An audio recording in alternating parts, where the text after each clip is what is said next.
உங்க முகம் அழகா பொலிவா இருக்கணும்னா, சுருக்கங்கள் இல்லாம இருக்கணும்னா எல்லார் வீட்லயுமே இந்த நீர் இருக்குங்க. இந்த அதிசய நீர் எப்படி நம்ம பயன்படுத்தலாம்? அது மட்டும் இல்லாம நம்ம உடல்ல ஏற்படக்கூடிய பல பிரச்சனைகளுக்கு இந்த நீர் எப்படி பயன்படுது? அது என்ன நீர்னு தெரிஞ்சுக்க வீடியோவை ஸ்கிப் பண்ணாம முழுசா பாருங்க. உங்க ஃப்ரெண்ட்ஸ்க்கும் இந்த வீடியோவை ஷேர் பண்ணுங்க. நம்மளோட சேனலை சப்ஸ்கிரைப் பண்ணிக்கோங்க. நம்மளுடைய இன்ஸ்டா, ஃபேஸ்புக் பேஜும் ஃபாலோ பண்ணுங்க. வாங்க பதிவுக்குள்ள போலாம். Welcome to Nitya's Varam, where ancient Siddha tradition meets modern healing. Experience the difference. வரம் நேயர்களுக்கு வணக்கம். நான் டாக்டர் நித்யா, சித்தா ஃபிசிஷியன். சித்த மருத்துவத்தில் சித்தர்கள் சொன்ன நிறைய விஷயங்களை நம்ம பார்த்துட்டு வரோங்க. இதில் முக்கியமாக ஒரு விஷயம், நம்ம வீட்டில் அன்றாடம் வேஸ்ட்டாக எடுத்து போடக்கூடிய ஒரு விஷயம், அதிகமான மருத்துவ குணங்கள் நிறைஞ்சது. இதில் முக்கியமாக சருமத்திற்கு இதனுடைய பலன்கள் ரொம்ப ரொம்ப அதிகம் அப்படின்னே சொல்லலாம். அதாவது அரிசி கழுவிய தண்ணீர். பெரும்பாலும் பார்த்திங்கன்னா நிறைய நோய்கள், வாதம் சம்மந்தப்பட்ட நோய்களுக்கு நம்ம இதை ட்ரீட்மெண்ட்டாக கொடுப்போம். அதே மாதிரி முகத்தில் ஏற்படக்கூடிய பல பிரச்சனைகளுக்கு இப்போலாம் பார்த்திங்கன்னா நிறைய காஸ்மெட்டிக்ஸில் சீரம்ஸ் எல்லாத்துலேயுமே பார்த்திங்கன்னா ரைஸ் வாட்டர்னு ஆட் பண்ணியிருப்பாங்க. அதை நம்ம என்ன பண்ணுவோன்னா, நல்லா எக்ஸ்பென்சிவாக இருக்கும், அதை வாங்கிட்டு வந்து இதில் ரைஸ் வாட்டர் இருக்குது அப்படின்ட்டு அப்ளை பண்ணிப்போம். நம்ம வீட்லேயே டெய்லி கிச்சனில் அவ்வளோ தண்ணி நம்ம வந்து ரைஸை வந்து வாஷ் பண்ணி கீழே ஊற்றிட்டுருக்கோம். அதில் அவ்வளோ மருத்துவ குணங்கள் இருக்குங்க. முக்கியமாக நம்மளுடைய தலைமுடி வளர்ச்சிக்கும் சரி, முகத்தில் இருக்கக்கூடிய பிரச்சனைகளை சரி செய்கிறதுக்கும் சரி, இந்த அரிசி கழுவிய தண்ணீர் ரொம்ப ரொம்ப முக்கியமானது. இதனுடைய பலன்கள் என்னன்னு தெரிஞ்சுக்கலாம். முக்கியமாக பெண்களுக்கு இது நல்லா உதவக்கூடியது அப்படின்னு சொல்லலாங்க. நம்ம தலைமுடியிலிருந்து முகத்துக்கு, சருமத்தில் ஏற்படக்கூடிய பிரச்சனைகள், முக்கியமாக நம்மளுடைய வெஜினல் பார்ட்டில் பெண்களுக்கு பிறப்புறுப்பில் ஏற்படக்கூடிய பல பிரச்சனைகளை தீர்ப்பதற்கும், வாதம் சம்பந்தப்பட்ட மூட்டு வலி, வீக்கம், இதை தீர்ப்பதற்கும் அரிசி கழுவிய தண்ணீர் நமக்கு பயன்படுது. பொதுவாக இப்போது ஹேருக்கு, தலைமுடிக்கு நம்ம என்னங்க பண்ணலாம் அப்படின்னா, இந்த அரிசி கழுவிய தண்ணீர் எடுத்துக்கோங்க. இதுலேயே நம்ம என்ன பண்ணலான்னா, கொஞ்சமாக ஒரு அரை டீஸ்பூன் அளவுக்கு அரிசி மாவும் சேர்த்துக்கணும். சேர்த்து இப்போது அரிசி கழுவிய தண்ணீர் ஒரு 2 டம்ளர் நீங்கள் எடுத்துக்கிறீங்க அப்படின்னா, இதில் ஒரு அரை டீஸ்பூன் அளவுக்கு அரிசி மாவு கலந்து நல்லா மிக்ஸ் பண்ணிவிடுங்க. மிக்ஸ் பண்ணிவிட்டு இதை லைட்டாக ஹீட் பண்ணணுங்க. ஒரு 2 மினிட்ஸ் தான், ரொம்ப கொதிக்க வைக்கணும்லாம் இல்லை.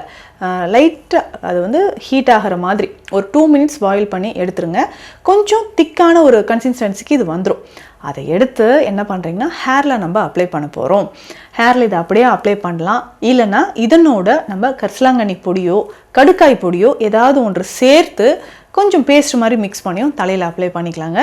இது எதற்காக அப்படின்னா, ரொம்ப நாளாக ஹேர் ஃபால் இருக்குது, ஹேர் ரொம்ப ட்ரையாக இருக்குங்க, டேண்ட்ரஃப் இருக்குது அப்படின்னு ஃபீல் பண்ணிங்கன்னா இதை ட்ரை பண்ணி பாருங்கள். கண்டிப்பாக உங்களுக்கு ஒரு 1 வீக் ஃபாலோ பண்ணும்போதே நல்ல ரிசல்ட் இருக்கும். தலைமுடி உதிர்தல் பாதியாக உங்களுக்கு குறைய ஆரம்பிச்சிடும். ஹேர் நல்லா சாஃப்டாக சில்கியாக இருக்கும் நேச்சுரலாகவே. ஸோ அப்போ இதை நீங்கள் எடுத்துக்கோங்க. ஏன்னா இப்போ நிறைய ஷாம்பூஸ்லாம் வந்து பார்த்திங்கன்னா அதிலே போட்டிருப்பாங்க, இதில் வந்து ரைஸ் வாட்டர் ஆட் பண்ணியிருக்கோன்ட்டு. இதை நீங்கள் ட்ரை பண்ணி பாருங்களேன். ரொம்ப சிம்பிளாக, ஈஸியாக வீட்லேயே நீங்கள் ஹேரை சாஃப்டாக சில்கியாக மாற்ற முடியுங்க. அதுக்கு அடுத்ததாக முகத்தில் ஏற்படக்கூடிய பல பிரச்சனைகளை தீர்ப்பதற்கு, முகத்தில் நிறைய பேருக்கு மங்கு பிரச்சனை இருக்கும். முகத்தில் சின்ன சின்ன பிம்பிள்ஸ் நிறைய பேருக்கு வந்து அது கரும் புள்ளிகளாக மாறும். இப்போ இது உடல் உஷ்ணத்தினால தான் இப்போது நிறைய பேருக்கு வருது. ஸோ பாடி ஹீட்டை நம்ம கண்ட்ரோல் பண்ணும்போது முகத்தில் இந்த மாதிரி வரக்கூடிய கரும் புள்ளிகள் நமக்கு மறைய ஆரம்பிக்கும். சின்ன சின்ன பிம்பிள்ஸாக இருக்குது பார்த்தீங்களா, இதுவுமே நமக்கு குறைய ஆரம்பிச்சிடும். முகத்தில் இருக்கக்கூடிய இந்த மங்கு பிரச்சனையும், முகத்தில் இருக்கக்கூடிய இந்த பிம்பிள்ஸ் நமக்கு மறையிறதுக்கும் எந்த மாதிரி விஷயங்களை நம்ம ஃபாலோ பண்ணலாம் அப்படின்னு பார்த்தீங்கன்னா, இந்த அரிசி கழுவிய தண்ணீர், இதில் கொஞ்சம் மஞ்சள், கஸ்தூரி மஞ்சள் சேர்த்துக்கோங்க, கோரைக்கிழங்கு பொடி சேர்த்துக்கோங்க, இதனோட குப்பை மேனி பொடியும் சேர்த்துக்கோங்க. இது 3 ஒரு 1/2 டீஸ்பூன் அளவுக்கு சேர்த்து இந்த தண்ணீரை விட்டு நல்லா மிக்ஸ் பண்ணிடணும். ஸோ ஃபஸ்ட்டே நம்ம ஃபேஸ் வாஷ் நல்லா கிளியராக ஃபேஸ் நல்லா வாஷ் பண்ணிக்கோங்க. அதுக்கப்புறம் இந்த ஃபேஸ் பேக்கை ஃபேஸில் நல்லா அப்ளை பண்ணிவிடுங்க. ஒரு 1 ஹவர் அப்படியே விட்டுட்டு அதுக்கப்புறம் வாஷ் பண்ணிக்கோங்க. இது டெய்லி ரெகுலராக ரொட்டீனாக ஃபாலோ பண்ணிட்டு வாங்களேன், உங்களுக்கு முகம் பொலிவாக இருக்கும். இதுவே கருவளையம் இருக்குங்க, நான் என்ன பண்ணலாம் அப்படின்னு கேட்டிங்கன்னா, இந்த ரைஸ் வாட்டர் இருக்குது பார்த்தீங்களா, ஃபஸ்ட்டு கொஞ்சம் காட்டனில் டிப் பண்ணி முகத்தில் நல்லா வைப் பண்ணி தொடச்சி எடுத்துருங்க. கருவளையம் இருக்கக்கூடிய இடத்துல கொஞ்சம் ஒரு 2 டைம்ஸ் நல்லா வைப் பண்ணி தொடச்சி எடுத்துருங்க. அதுக்கப்புறம் இதே அரிசி கழுவிய தண்ணீரில் நீங்கள் கொஞ்சமாக கஸ்தூரி மஞ்சள் சேர்த்துக்கோங்க. கஸ்தூரி மஞ்சள் கொஞ்சம் சேர்த்துக்கோங்க. இதனோட கொஞ்சம் தேன் மிக்ஸ் பண்ணிக்கணும். இதனோட கொஞ்சமாக முல்தானி மிட்டி ஒரு பேஸ்ட் மாதிரி ரெடி பண்ணி எடுத்துட்டு கண்களை சுற்றி நம்ம அப்ளை பண்ணிக்கலாம். ஒரு சிலருக்கு கண்களை சுற்றி மூக்கு 2 பக்கமும் இல்லை கழுத்தில் சுற்றி கருமை நிறம் இருக்கும். ஸோ இது மாறுவதற்கு நம்ம என்ன பண்ணலாம்னா இதே பேஸ்ட்டை நம்ம கண்களை சுற்றி மூக்கோட 2 பக்கமும் கழுத்தை சுற்றியும் நம்ம அப்ளை பண்ணிக்கலாங்க.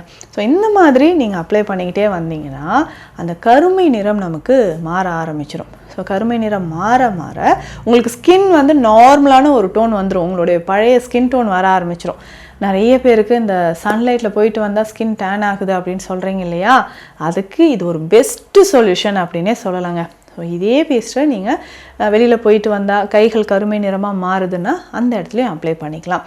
உங்களுக்கு ஒரு பெஸ்ட்டு ரிசல்ட் இது கொடுக்கும். அதே மாதிரி இந்த அரிசி கழுவிய தண்ணீர் நிறைய பேருக்கு அந்த உடல் முழுவதுமே இருக்கக்கூடிய சில பிரச்சனைகள், இந்த நிறைய பேருக்கு இந்த ரிங்வார்ம் பிரச்சனை இருக்கும் இல்லைங்களா, இது சரியாகிறதுக்கு, அதாவது படர்தாமரை ஸ்காம்பிஸ் அப்படின்னு சொல்லுவோம், தீராத அரிப்பு பிரச்சனை, இது சரியாகிறதுக்கு நீங்கள் என்ன பண்ணலான்னா இந்த அரிசி கழுவிய தண்ணீர் இருக்குது பார்த்தீங்களா, அந்த தண்ணீரில் நலங்கு மாவு மிக்ஸ் பண்ணி உடல் முழுவதும் நீங்கள் அப்ளை பண்ணிக்கலாம். ஸோ அந்த உடல் முழுவதும் நம்ம அப்ளை பண்ணும்போது அதிகமாக இருக்கக்கூடிய அந்த அரிப்பு பிரச்சனை நமக்கு குறைய ஆரம்பிக்கும். ஸோ ரொம்ப அரிப்பாக இருக்குங்க, சருமத்தில் எங்கே போனாலுமே எனக்கு ஒரு இடத்துல ஒரு 10 மினிட்ஸ் உட்கார முடியல, ரொம்ப அரிப்பு, இந்த ரிங்வார்ம் பிரச்சனை தீராமல் இருந்துக்கிட்டே இருக்குது, அதுக்கு இன்டர்னலாக நம்ம நிறைய மெடிசின்ஸ் கொடுக்குறோம். அதனோடு சேர்த்து இந்த அரிசி கழுவிய தண்ணீரில் நலுங்கு மாவு நல்லா மிக்ஸ் பண்ணி உடல் முழுதும் அப்ளை பண்ணிடுங்க. ஒரு 15-20 நிமிடங்கள் கழித்து நீங்கள் குளியல் எடுத்துக்கோங்க. இப்படி ரெகுலராக நீங்கள் ஒரு வாரம் 7லிருந்து 10 நாட்கள் தொடர்ந்து இப்படி செய்யும்பொழுதே உடலில் இருக்கக்கூடிய உங்களுக்கு அந்த அரிப்பு பிரச்சனை எல்லாமே குணமாக ஆரம்பிச்சிடும். ஸோ தொடர்ந்து இதை நீங்கள் ஃபாலோ பண்ணிக்கிட்டே வாங்க. சரும பிரச்சனைகளுக்கும் இது ஒரு சிறந்த தீர்வாக இருக்குன்னு சொல்லலாம். இன்னும் ஒரு சிலருக்கு பார்த்தீங்கன்னா இந்த பைல்ஸ், ஃபிஸ்டுலா, அதாவது மூலம் சார்ந்த வரக்கூடிய பிரச்சனை, சித்த மருத்துவத்தில் சித்தர்கள் இதுக்கு நிறைய தீர்வுகள் சொல்லியிருக்காங்க. இந்த அரிசி கழுவிய தண்ணீரில் துத்தி இலைகள் இருக்குது பார்த்தீங்களா, இதை நல்லா அரிசி கழுவிய தண்ணீர் விட்டு அதை பேஸ்ட் மாதிரி அரைச்சி மூலம் இருக்கக்கூடிய இடத்துல வைக்கணும்.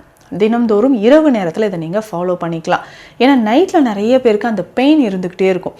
காலையில் எந்திரிச்சு நீங்கள் மலம் கழித்த உடனே வலி ஒரு 2 ஹவர்ஸ்க்கு அந்த வலி குறையவே இல்லைங்க, அந்த மாதிரி எனக்கு பெயின் இருந்துக்கிட்டே இருக்குது அப்படின்னு நிறைய பேர் ஃபீல் பண்ணுறீங்கன்னா, இது சரியாகிறதுக்கு அந்த மூலத்தில் இருக்கக்கூடிய அந்த க்ரோத், ஸ்கின் டேக் இருக்கும், நிறைய பேருக்கு எக்ஸ்டர்னல் ஸ்கின் க்ரோத் இருக்கும், இது குறையிறதுக்கு இந்த துத்தி இலையோட இந்த அரிசி கழுவிய தண்ணீர் விட்டு நல்லா அரைச்சி பேஸ்ட் மாதிரி அரைச்சி இதை அப்ளை பண்ணிக்கிட்டே வரலாம். ஸோ இல்லைங்க எனக்கு ரொம்ப வலி இருக்குது அப்படின்னு சொல்கிறவங்க இதனோட கொஞ்சம் சிறிதளவு ஒரு 10 துளி அளவுக்கு விளக்கெண்ணெய் சேர்த்து மிக்ஸ் பண்ணி நீங்கள் அப்ளை பண்ணிக்கலாம். ஸோ அந்த மாதிரி செய்யும் போதும் கொஞ்சம் கொஞ்சமாக அந்த மூலத்தில் வரக்கூடிய வலி, வேதனை, இரத்தப்போக்கு நமக்கு குறைய ஆரம்பிக்குங்க. பிறந்த குழந்தைகளுக்கெல்லாம் என்ன பண்ணுவாங்கன்னா உடல் வலிமையாக இருக்கணும் இல்லையா, நல்லா ஆயில் அப்ளை பண்ணிட்டு கோகோனட் ஆயிலால் பியூராக இருக்கக்கூடிய கோகோனட் ஆயில் அப்ளை பண்ணிவிட்டு வெதுவெதுப்பான தண்ணியில் குளிக்க வைப்பாங்க. ஸோ அந்த கால்கள், கை நல்ல வலிமையாக இருக்கணும் அப்படின்ட்டு. ஸோ அந்த டைமில் நம்ம கோகோனட் ஆயில் நல்லா அப்ளை பண்ணிவிட்டு இந்த அரிசி கழுவிய தண்ணீர் இருக்குது பார்த்தீங்களா, லேசாக சூடு பண்ணிக்கோங்க. வெதுவெதுப்பான சூட்டில், ரொம்ப மைல்டான சூடு தான் இருக்கணும், ரொம்ப சூடாக வேண்டாம். ஸோ வெதுவெதுப்பான சூட்டில் குழந்தைகளுக்கு அந்த உடல் முழுவதும் நீங்கள் அதை அப்ளை பண்ணிக்கிட்டே வரலாம். அதாவது ஃபஸ்ட்டு இந்த தண்ணியை ஊற்றிட்டு அதுக்கப்புறம் நீங்கள் குளியல் கொடுக்கலாம். தசைகள் வலிமையாக இருக்கும், மூட்டுக்கள் வலிமையாகும். அதுக்கப்புறம் அடுத்தடுத்த மைல்ஸ்டோன் குழந்தைங்க வந்து தவழ ஆரம்பிப்பாங்க, நடக்க ஆரம்பிப்பாங்க, அதுக்கு எல்லாமே வலிமை வரணும் இல்லையா. இது காலங்காலமாக நம்ம வீட்டில் செய்யக்கூடிய ஒரு முறை தான். இந்த அரிசி கழுவிய தண்ணீரை குழந்தைகளுக்கு நல்ல கோகோனட் ஆயில் அப்ளை பண்ணிவிட்டு அதுக்கப்புறம் இதை லேசான சூட்டில் உடல் முழுவதும் நம்ம கொஞ்சம் கொஞ்சமாக தண்ணீரை ஊற்றி விட்டுட்டு திரும்பவும் லைட்டாக மசாஜ் பண்ணிவிட்டு நீங்கள் குளியல் கொடுக்கலாம். அப்படி எடுக்கும்போதும் உடலுக்கு தேவையான, தசைகளுக்கு தேவையான ஆற்றல் குழந்தைகளுக்கு கிடைக்குது. முக்கியமாக பார்த்தோம்னா இந்த வெஜினல் ரீஜியனில் நிறைய பெண்களுக்கு வெள்ளைப்படுதல் பிரச்சனை இருக்கும். திடீர்னு எனக்கு வந்து பிறப்புறுப்பில் ஒரு அரிப்பு ஏற்பட்டுருச்சுங்க, வெஜினல் இச்சிங் வந்துருச்சு அப்படின்லாம் சொல்கிறாங்க. அதை சரி செய்கிறதுக்கு நம்ம என்ன பண்ணலாம்? ஸோ ரெகுலராக நீங்கள் என்ன பண்ணலான்னு இந்த அரிசி கழுவிய தண்ணீரில் எவ்வளோ வேணுமோ நீங்கள் எடுத்துக்கோங்க. இதை மைல்டாக ஹீட் பண்ணிக்கணும். வெதுவெதுப்பான சூட்டில் 1 ஸ்பூன் அளவுக்கு திரிஃபலா பொடி போட்டு அந்த ஜெனிட்டல் ரீஜியனை, வெஜினல் ஏரியாவை நம்ம வாஷ் பண்ணிக்கிட்டே வரணும். ஒரு நாளைக்கு 1லிருந்து 2 முறை இந்த மாதிரி செய்யுங்க. ஸோ பெண்கள், ஆண்கள் நிறைய பேருக்கு சுகர் இருக்குன்னா அந்த பென்னிஸோட ஃபேஸோட டிப்பில் ஆண்குறியோட நுனி பகுதியில் இன்ஃபெக்ஷன் இருந்துகிட்டே இருக்கும், சின்ன சின்ன வெடிப்புகள் இருக்குன்னா அதை வாஷ் பண்ணுறதுக்கும் இந்த அரிசி கழுவிய தண்ணீரில் நீங்கள் திரிஃபலா சூரணம் போட்டு வாஷ் பண்ணிக்கிட்டே வரலாம். ஸோ இப்படி செய்யும்போதும் வலிகள் நமக்கு, வேதனைகள், அந்த இன்ஃபெக்ஷன் குறைய ஆரம்பிக்கும். வாதம் சார்ந்த வலி இருக்கா, மூட்டு வலி இருக்கா, வீக்கம் இருக்கா, நீங்கள் பத்து போட்டாலும் சரி, இதனோட தைலம் தேய்ச்சிட்டு அதுக்கப்புறம் இந்த அரிசி கழுவிய தண்ணீரை ஒற்றடம் நல்லா சூடாக எடுத்துகிட்டு பொறுக்கக்கூடிய சூட்டில் நீங்கள் ஒற்றடம் கொடுத்துக்கிட்டே வாங்களேன், வாதத்தோட வலியும் வீக்கமும் குறைய ஆரம்பிக்கும். ஸோ அரிசி கழுவிய தண்ணீரில் அழகும் ஆரோக்கியமும் சார்ந்த விஷயங்கள் நிறைய இருக்குது. இந்த பதிவில் நான் எல்லாமே ஒன்று ஒன்றா சொல்லியிருக்கேன், ஃபாலோ பண்ணிக்கோங்க. உடல்நலம் சார்ந்த பிரச்சனைகளுக்கு சித்த மருத்துவ ஆலோசனைகள் தேவைப்பட்டால் ஸ்க்ரீனில் இருக்கிற நம்பருக்கு கால் பண்ணுங்கள். நன்றி. Welcome to Nitya's Varam, where ancient Siddha tradition meets modern healing. Experience the difference.